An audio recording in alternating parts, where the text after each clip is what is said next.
आधुनिक भारत का इतिहास संघर्ष, बलिदान और बदलाव की एक गूंजती हुई कहानी है।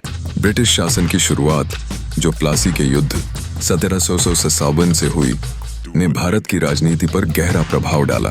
ईस्ट इंडिया कंपनी ने धीरे धीरे भारत की आर्थिक और राजनीतिक धारा को अपने हाथ में लिया, जिससे स्थानीय राजाओं की शक्ति का क्षय होना शुरू हुआ।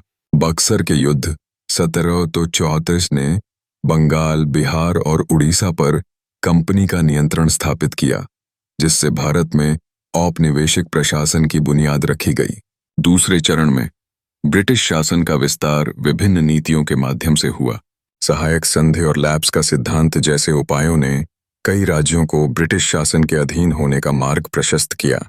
डलहौजी द्वारा लागू की गई रेल, डाक और टेलीग्राफ सेवाओं ने भारत को एक नई दिशा में अग्रसर किया।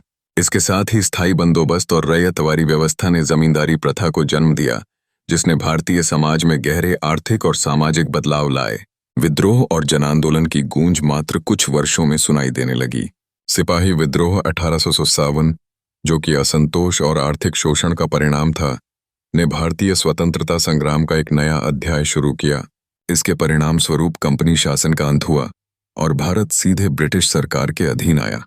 भारतीय राष्ट्रीय कांग्रेस की स्थापना 1885 ने स्वतंत्रता की मांग को एक प्रमुख मंच प्रदान किया। कांग्रेस के विभिन्न चरणों ने भारतीय स्वतंत्रता संग्राम में महत्वपूर्ण भूमिका निभाई, जिसमें मॉडरेट्स से लेकर गांधी युग तक सभी का योगदान शामिल है। गांधी जी ने अहिंसात्मक आंदोलनों के माध्यम से भारतीय लोगों को एकजुट किया, जैसे कि चंपारण और खेड़ा सत्याग्रह।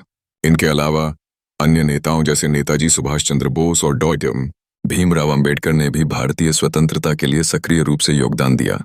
स्वतंत्रता आंदोलन की दिशा में कदम बढ़ाते हुए साइमन कमीशन, गांधी-इरविन समझौता और माउंटबेटन योजना जैसे प्रयासों ने भारतीयों के लिए स्वतंत्रता के नए द्वार खोले।